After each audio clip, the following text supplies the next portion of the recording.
Imagine being marked for death by an entire tribe, captured as their sworn enemy, knowing that in hours you'll face the most brutal execution imaginable. This is exactly what happened to one white settler who rode into Lakota territory in 1873. The Lakota warriors had every reason to hate him. His people had murdered their families, stolen their lands, and destroyed their sacred places. For 24 agonizing hours, he sat bound in that camp, waiting for death, listening to the war chants that would seal his fate. But then, something impossible happened. Something that defied every law of hatred and revenge. In a twist that no one saw coming, this condemned man didn't just escape death. He became the chief of the very tribe that captured him. How does a white man, dressed as a cowboy and carrying the weapons of his enemies, transform from prisoner to leader in just one day? The answer will shatter everything you think you know about destiny, blood, and belonging. Before we continue with the video, subscribe to the channel and leave a like. Your like helps a lot. And then go to the comments and write which city or country you are watching this video from. Now let's get to the story after the intro. Indigenous West Stories. The morning sun cast long shadows across the Dakota territory as Thomas McKenna urged his horse forward through the tall grass. The year was 1872, and the frontier was a place where survival depended on vigilance, where every ridge could hide death, and where the line between civilization and wilderness was measured in heartbeats. Thomas rode with the confidence of a man who had spent his 30 years learning to read the land, to sense danger before it found him. His weathered hands gripped the reins with practiced ease, his blue eyes scanning the horizon for any sign of movement that didn't belong. He was a man shaped by the harsh realities of frontier life.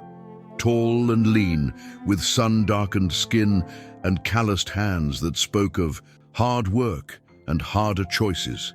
His brown hair, streaked with premature gray, hung just past his collar, beneath a worn hat that had seen too many storms. The clothes he wore marked him clearly as one of the white settlers who had pushed west seeking fortune and freedom. A leather vest over a cotton shirt, sturdy pants tucked into boots that had walked countless miles of unforgiving terrain. Thomas had been riding for 3 days, carrying dispatches between the scattered settlements that dotted the territory like islands in an ocean of grass. It was dangerous work, but it paid well, and Thomas McKenna was not a man to shy away from danger. He had fought in the war, had seen men die for causes they barely understood, and had emerged with a hardened pragmatism that served him well in this lawless land. The Lakota were a constant threat, their war parties striking without warning, leaving behind burned homesteads and unmarked graves. Like most white men of his time, Thomas viewed them as savages, obstacles to progress that needed to be removed or destroyed. The irony was lost on him that morning as he rode deeper into territory that had belonged to the Lakota for generations beyond counting. He saw only empty land waiting to be claimed, not the sacred hunting grounds of a people who had lived in harmony with this harsh beauty since time immemorial. The buffalo trails that crisscrossed the prairie were just paths to him, not the highways of a complex ecosystem that had sustained an entire civilization. The distant buttes and mesas were landmarks for navigation, not the dwelling places of spirits that watched over the people with ancient wisdom. As the sun climbed higher, Thomas began to feel the familiar prickle of unease that had kept him alive through countless dangerous situations. Something was wrong, though he couldn't pinpoint what. The birds seemed too quiet. The wind carried scents that didn't belong, and his horse's ears kept twitching towards sounds only the animal could hear. Thomas had learned to trust these instincts, and he slowed his pace, his hand moving instinctively to the rifle secured to his saddle. The attack came without warning, as Lakota attacks always did. One moment Thomas was alone on the vast prairie, the next he was surrounded by mounted warriors who seemed to have materialized from the earth itself. Their painted faces were masks of fury and determination, their weapons gleaming in the afternoon sun. War cries split the air as they closed in, cutting off any hope of escape. Thomas's horse reared and spun, but there was nowhere to run, nowhere to hide on the open grassland. Thomas fought with the desperation of a man who knew his life hung by a thread. His rifle barked once, twice, before a war club struck his wrist and sent the weapon spinning away into the grass. He drew his pistol with his left hand, but a rope settled around his shoulders and jerked him from the saddle before he could fire. He hit the ground hard, the impact driving the breath from his lungs and sending stars dancing across his vision. When the world stopped spinning, Thomas found himself bound hand and foot, lying in the dirt, while Lakota warriors stood over him, speaking in their native tongue. Their voices carried the weight of old anger, of grievances that stretched back generations. Thomas couldn't understand their words, but he didn't need translation to know they were discussing his fate. He had heard the stories, knew what happened to white men who fell into Lakota hands. Death would come, but it would not be quick or merciful. The war party that had captured Thomas was led by a man called Standing Bear, a warrior whose reputation for both courage and cruelty was known throughout the territory. Standing Bear had lost 2 sons to white soldiers' bullets, had seen his people driven from their traditional hunting grounds, had watched as the buffalo herds that sustained his tribe were slaughtered for sport by white hunters who took only the hides and left the meat to rot. His hatred for the white man was a living thing, fed by years of loss and betrayal. As Thomas lay bound in the dirt, Standing Bear studied him with eyes that held no mercy. This white man looked like all the others who had brought death and destruction to the Lakota people.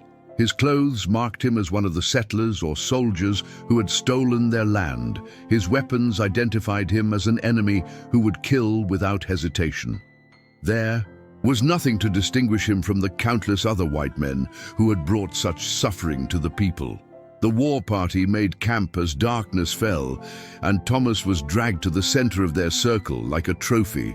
The warriors built a fire and began to prepare for what Thomas knew would be his final night on earth. He had heard the stories of Lakota torture, of men kept alive for days while their captors extracted payment for every wrong committed against their people. Thomas tried to prepare himself for what was coming, tried to find some measure of courage in the face of inevitable death. But as the night deepened and the warriors settled around the fire, something strange began to happen. The oldest member of the war party, a man whose weathered face spoke of 7 decades of life on the plains, began to stare at Thomas with an intensity that made the other warriors uncomfortable. This was Spotted Hawk, the band's spiritual leader, a man who could read signs in the flight of birds and hear the voices of ancestors in the wind. Spotted Hawk rose slowly from his place by the fire and approached the bound prisoner. His ancient eyes studied Thomas's face in the flickering firelight, searching for something the others could not see. The old man's breathing became labored, and his hands began to shake as if he were in the grip of a powerful vision. The other warriors watched in silence, knowing better than to interrupt when the spirits were speaking to their holy man. For long minutes, Spotted Hawk stood over Thomas, his eyes wide with wonder and growing recognition. Then, in a voice that carried the authority of decades spent communing with the spirit world, he spoke words that would change everything. He spoke of dreams that had haunted him for months, visions of a white man who carried Lakota blood, a lost son who would return to lead his people through the dark times ahead. He spoke of signs and portents, of eagles that had circled his lodge and wolves that had sung beneath the full moon. The warriors listened in stunned silence as Spotted Hawk revealed the vision that had been granted to him by the spirits. This white man, this enemy who should have died with the sunrise, was not what he appeared to be. Beneath the white man's clothes and behind the white man's eyes lived the soul of a Lakota warrior. The blood of chiefs and medicine men, the spirit of one who had been lost but was now found. Standing Bear's initial reaction was one of disbelief and anger. How could this white devil be anything other than an enemy? How could the spirits claim kinship with one whose people had brought such suffering to the Lakota? But Spotted Hawk's visions had never been wrong, and the old man's connection to the spirit world was beyond question. If he said the spirits had spoken, then the spirits had spoken, no matter how impossible their words might seem. As the night wore on, Spotted Hawk shared more details of his vision. He spoke of a Lakota woman who had been taken by white soldiers many years ago, a woman who had been the wife of a great chief and who had carried his child when she was captured. He spoke of how this woman had been killed by her captors, but how her infant son had been spared and sold to white settlers who raised him as their own. The child had grown to manhood, never knowing his true heritage, never understanding why he felt different from those around him, never realizing that Lakota blood flowed in his veins. The story that Spotted Hawk told around that campfire was one of tragedy and loss, but also of hope and destiny. He spoke of how the spirits had watched over this lost child, how they had guided his steps and protected him from harm, how they had waited for the right moment to bring him home to his people. The capture that Thomas had seen as the end of his life was actually the beginning of his true existence, the moment when he would finally learn who he really was. As dawn approached, the warriors began to see signs that confirmed Spotted Hawk's vision. They noticed things about Thomas that they had missed in the heat of battle and the darkness of night. The shape of his cheekbones, the set of his eyes, the way he carried himself even in defeat, all spoke of Lakota heritage. More importantly, they began to see something in his spirit, a quality that transcended the color of his skin or the clothes he wore. When the sun finally rose over the prairie, Thomas McKenna's world had been turned completely upside down. The warriors who had planned to torture and kill him now looked at him with something approaching reverence. Spotted Hawk approached him again, this time carrying a knife that Thomas was sure would end his life. Instead, the old medicine man cut his bonds and spoke to him in broken English, trying to explain the impossible truth that the spirits had revealed. Thomas's first reaction was disbelief and denial. How could he be Lakota? He had been raised by white parents, had lived his entire life as a white man, had fought against Indians in the war, and had hunted them on the frontier. The idea that he carried Indian blood was not just impossible, it was abhorrent to everything he had been taught to believe about himself and his place in the world. But as Spotted Hawk continued to speak, as he shared the details of his vision and the signs that the spirits had shown him, something deep inside Thomas began to stir. There had always been something different about him, something that set him apart from other white men. He had always felt more at home on the open prairie than in the crowded settlements, had always been able to read the land and the weather with an intuition that others lacked. He had dreams sometimes, strange dreams of buffalo herds and painted warriors, dreams that felt more like memories than fantasies. The transformation that took place over the next 24 hours was nothing short of miraculous. As the war party traveled toward their village, Thomas began to see the world through different eyes. The prairie that had seemed empty and hostile now revealed its hidden life and beauty. The warriors who had been his enemies became his teachers, sharing their knowledge of the land and their understanding of the natural world. Most importantly, Spotted Hawk began to teach him about his true heritage, about the mother he had never known, and the father whose blood ran in his veins. The story that emerged was one of heartbreak and resilience. Thomas's mother had been called Morning Star, and she had been the beloved wife of Chief Red Cloud, one of the most respected leaders of the Lakota people. When she was captured during a raid on a white settlement, she was already carrying Red Cloud's child. The soldiers who took her planned to use her as a bargaining chip, but when negotiations failed, they decided to eliminate her as a liability. However, one of the soldiers, perhaps moved by some vestige of humanity, spared the infant and sold him to a childless couple in a distant settlement. Red Cloud had searched for his wife and child for years, never knowing that Morning Star had been killed and his son raised by the very people who had destroyed his family. The chief had died still, mourning the loss of his wife and the son he had never known, never realizing that his bloodline continued in a young man who had grown up believing himself to be white. As this incredible story unfolded, Thomas felt something awakening within him, something that had been dormant for 30 years. The Lakota blood that flowed in his veins began to sing with recognition, and he found himself understanding things that should have been foreign to him. The language that the warriors spoke began to make sense, not through learning but through some deeper form of remembering. The customs and traditions that Spotted Hawk described felt familiar, as if he had always known them but had simply forgotten. By the time the war party reached their village, Thomas McKenna had begun the transformation into someone entirely different. The white man's clothes still hung on his frame, but the spirit that wore them was awakening to its true nature. The warriors who rode beside him no longer saw an enemy, but a lost brother who had finally found his way home. The village that Thomas entered was unlike anything he had ever experienced.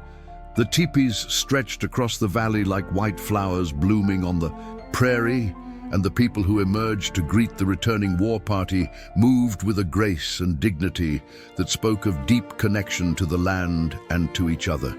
Children ran between the lodges, their laughter carrying on the wind, while women worked at their daily tasks with the quiet efficiency of those who understood their place in the greater web of life. But it was the reaction of the tribal elders that truly confirmed Spotted Hawk's vision. As the old medicine man shared his revelation, with the council, the oldest members of the tribe began to nod in recognition. They remembered Morning Star, remembered her beauty and her wisdom, remembered the grief that had consumed Red Cloud when she was taken. They looked at Thomas and saw the echo of their lost chief in his features, saw the spirit of Morning Star in his eyes. The ceremony that followed was unlike anything in Lakota tradition, because never before had a lost son returned from the world of the white man to claim his rightful place among his people. The tribal council met in emergency session, debating the unprecedented situation and seeking guidance from the spirits.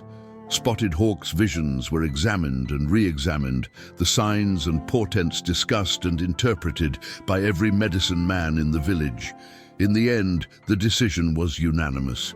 Thomas McKenna, the white man who had ridden into their territory as an enemy, would be welcomed as the son of Red Cloud, the rightful heir to his father's legacy. But this transformation would not be merely symbolic. If he was truly to become Lakota, he would have to prove himself worthy of the name he would bear and the responsibilities he would shoulder. The trials that Thomas faced over the following days tested every aspect of his character and ability.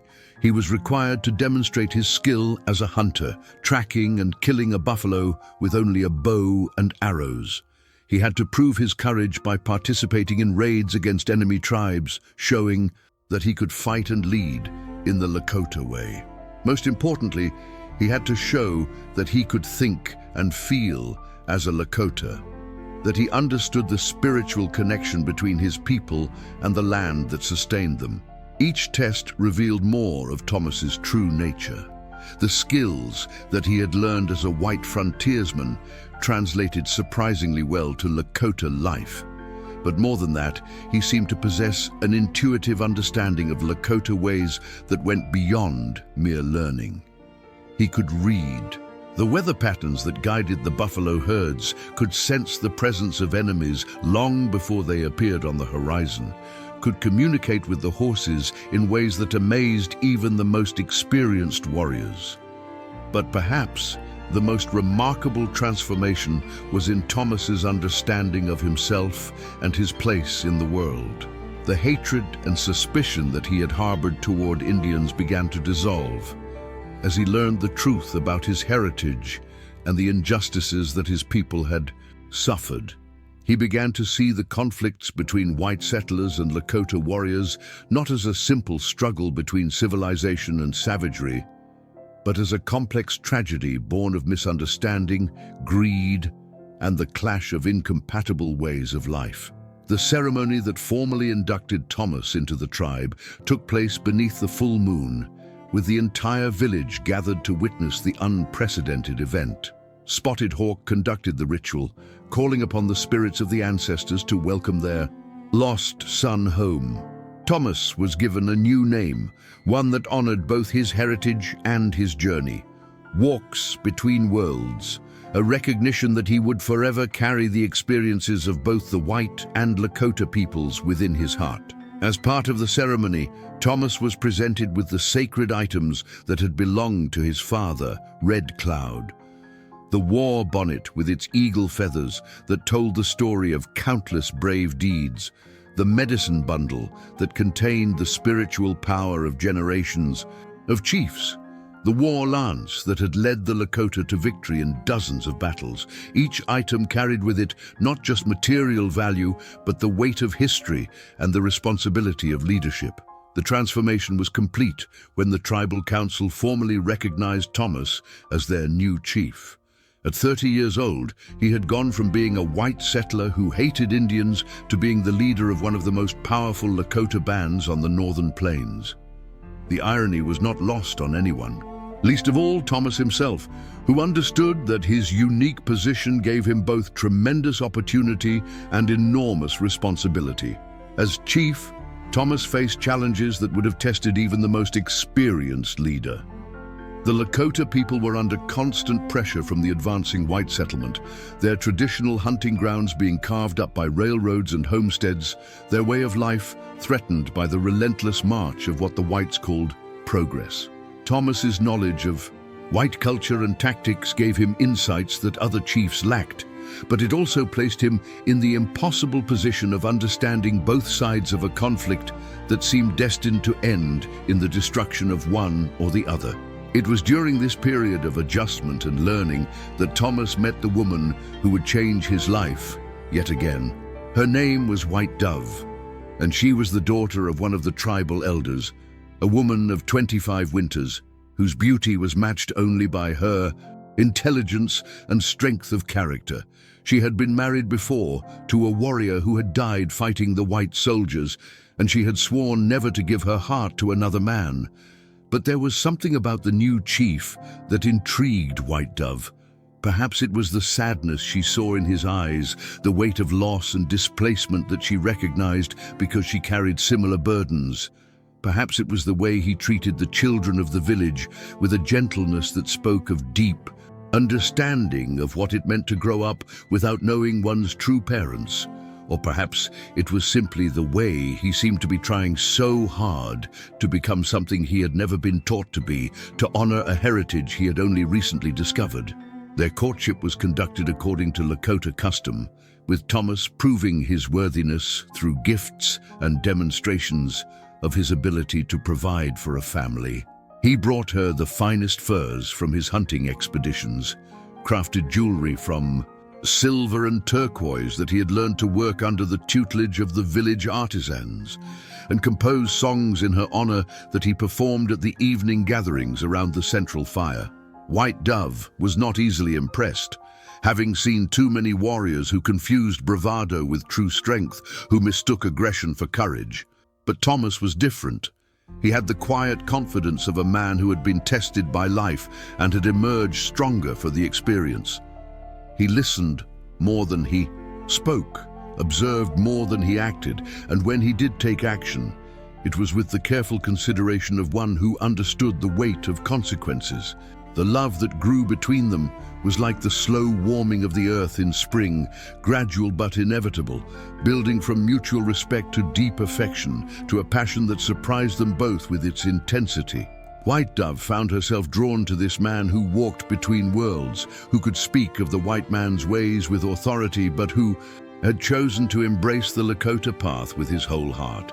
Thomas discovered in White Dove not just a beautiful woman, but a partner who could help him navigate the complexities of his new life, who could teach him the subtle nuances of Lakota culture that no amount of observation could reveal. Their wedding was a celebration that lasted for 3 days, with the entire village participating in the ceremonies that would unite not just two people, but two spirits in the sacred bond of marriage. The rituals were ancient, passed down through countless generations, connecting Thomas and White Dove to the long line of Lakota couples who had pledged their love beneath the same stars and the same endless sky. Thomas wore the traditional wedding garments of a Lakota chief, his chest painted with symbols that told the story of his journey from the white world to his true home among his people. White Dove was dressed in a gown of white doeskin, decorated with beadwork, that had taken her mother and sisters months to complete, each bead placed with prayers for the couple's happiness and prosperity. The ceremony itself was conducted by Spotted Hawk, whose visions had brought Thomas to this moment, and the old medicine man's words carried the weight of prophecy as he spoke of the children who would come from this union and the role they would play in the future of the Lakota people. But even as Thomas and White Dove celebrated their new life together, the outside world was closing in. Around them, reports reached the village of increasing military activity in the region, of new forts being built and new regiments being deployed to deal with what the white authorities called the Indian problem. Thomas's knowledge of military tactics and white psychology made him valuable to the tribal council, but it also made him a target for those who saw him as a traitor to his own race. The crisis came sooner than anyone expected. A column of cavalry, led by officers who had known Thomas in his previous life, arrived at the village under the pretense of negotiating a new treaty. But Thomas recognized the signs of an impending attack. The way the soldiers positioned themselves, the nervous energy of horses and men preparing for battle. He tried to warn the tribal council, but some of the elders were reluctant to believe that the white soldiers would violate the traditional protocols of negotiation. The attack came at dawn, just as Thomas had predicted. The cavalry charged into the village with sabers drawn and rifles blazing, showing no mercy for women, children, or elders. It was the kind of massacre that had become all too common on the frontier, where the only good Indian was considered to be a dead Indian, and where the rules of civilized warfare were abandoned in favor of total extermination. But this time, the attackers faced something they had not expected: a chief who understood their tactics better than they understood his. Thomas had spent the night preparing his warriors for the assault, positioning them in defensive positions that would maximize their effectiveness while minimizing their exposure. When the cavalry charge came, it met not a surprised and defenseless village, but a carefully orchestrated defense that turned the attackers' own momentum against them. The battle that followed was fierce and bloody, with both sides fighting with the desperation of those who knew that defeat meant death. Thomas led his warriors with a combination of white military knowledge and Lakota courage that proved devastatingly effective. He had learned the cavalry's standard tactics during his years as a white man, and he used that knowledge to anticipate their moves and counter their strategies. But the most shocking moment of the battle came when the cavalry commander, a man named Colonel Harrison, who had served with Thomas during the war, recognized his former comrade beneath the war paint and feathers of a Lakota chief. The Saidu recognition was mutual, and for a moment the two men stared at each other across the battlefield, each seeing in the other a reflection of paths not taken and choices that could not be undone. The confrontation between Thomas and Colonel Harrison was more than just a clash between two warriors. It was a collision between two worlds, two ways of understanding life and death, honor and duty. Harrison saw Thomas as a traitor who had abandoned his own people to join their enemies. Thomas saw Harrison as a representative of the system that had stolen his heritage and murdered his true parents. Their personal combat became a symbol of the larger conflict that was tearing the frontier apart. The battle ended with casualties on both sides, but the cavalry was forced to withdraw, their mission a failure. Several soldiers lay dead on the prairie, and among the Lakota, brave warriors had given their lives defending their families and their way of life. Thomas had proven himself as a war chief. But the victory came at a terrible cost that reminded everyone of the price of the conflict between their peoples. In the aftermath of the battle, Thomas faced a choice that would define the rest of his life. He could continue to fight against the white expansion, knowing that it would eventually lead to the destruction of his adopted people, or he could try to find some middle ground, some way to bridge the gap between the two worlds he now understood so well. The decision was made more difficult by the fact that White Dove was now carrying his child, a new life that would be born into a world torn by conflict and uncertainty. The choice Thomas made was characteristic of the man he had become. Instead of choosing one side or the other, he chose to become a bridge between the two worlds. Using his knowledge of both cultures, he began to work toward a peace that would allow his people to survive the coming changes while maintaining their dignity and their essential identity. It was a difficult path, one that earned him enemies on both sides, but it was the only way he could see to honor both his heritage and his conscience.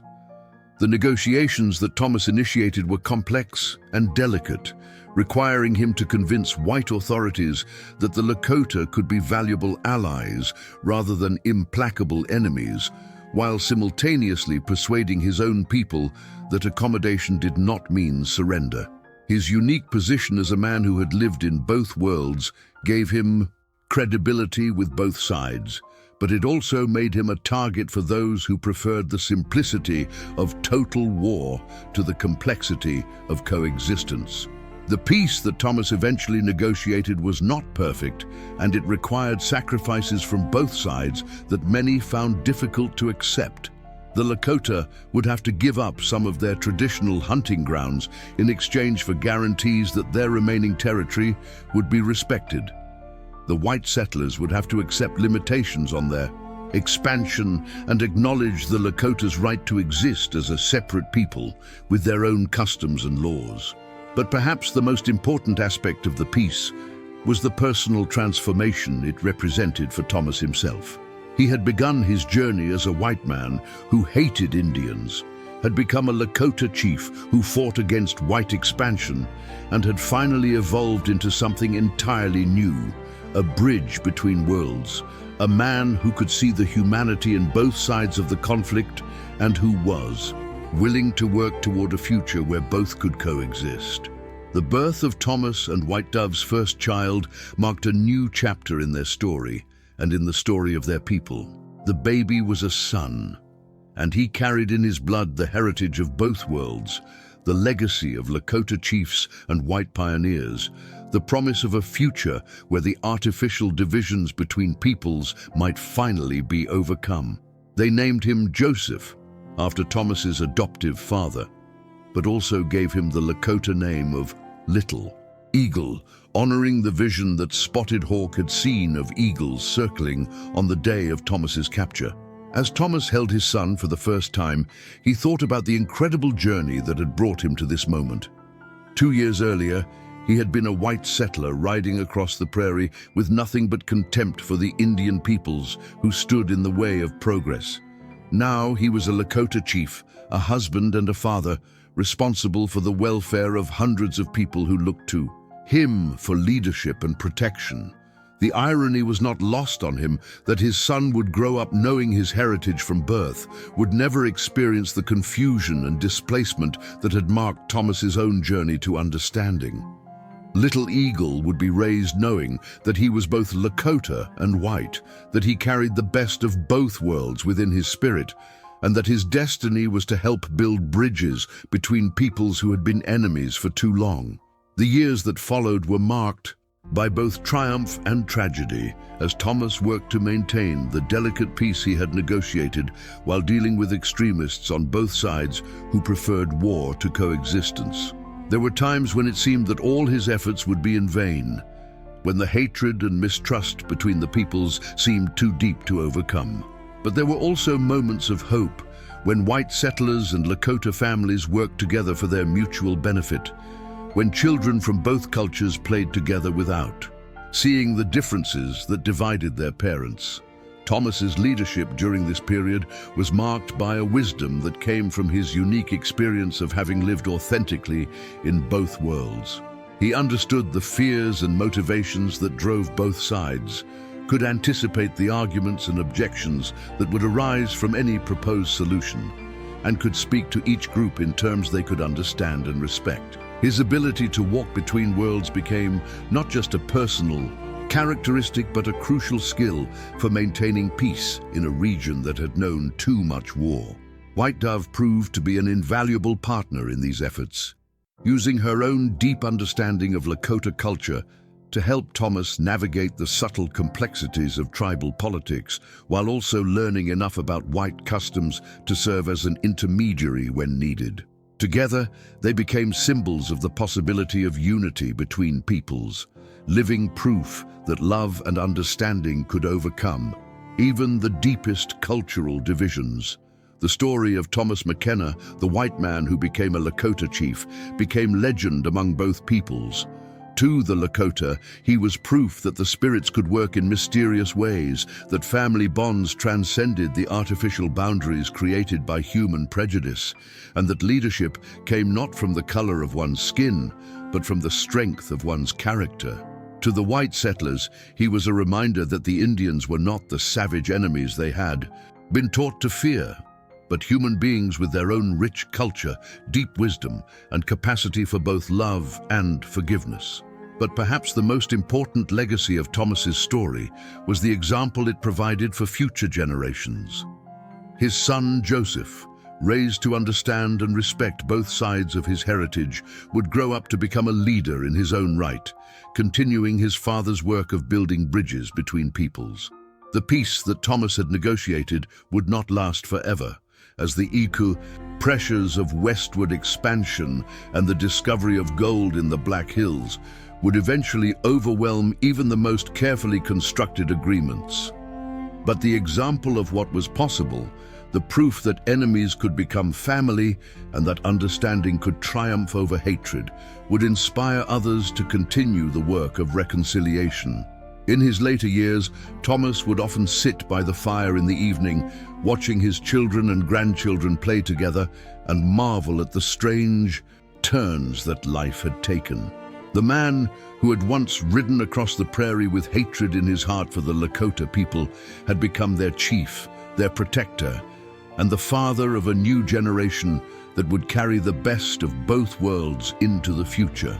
The capture that he had thought would be the end of his life had actually been the beginning of his true existence, the moment when he had finally found his way home to the people and the heritage that had always been his birthright. The spirits that Spotted Hawk had seen in his visions had indeed guided Thomas's path, leading him through trials and transformations that had seemed impossible at the time, but which had ultimately brought him to exactly where he needed to be. The white man who had been marked for death had instead been marked for destiny, chosen to play a crucial role in the complex story of two peoples learning to live together on the vast and beautiful prairie that was big enough for both their dreams. And so, the story of Thomas McKenna, also known as Walks Between Worlds, became a testament to the power of love to overcome hatred, of understanding to triumph over prejudice, and of the human spirit to find its true home even in the most unlikely circumstances. It was a story that would be told around Lakota fires for generations to come, a reminder that the most important battles are not always fought with weapons, but with open hearts and the courage to see beyond the surface to the common humanity that connects us all.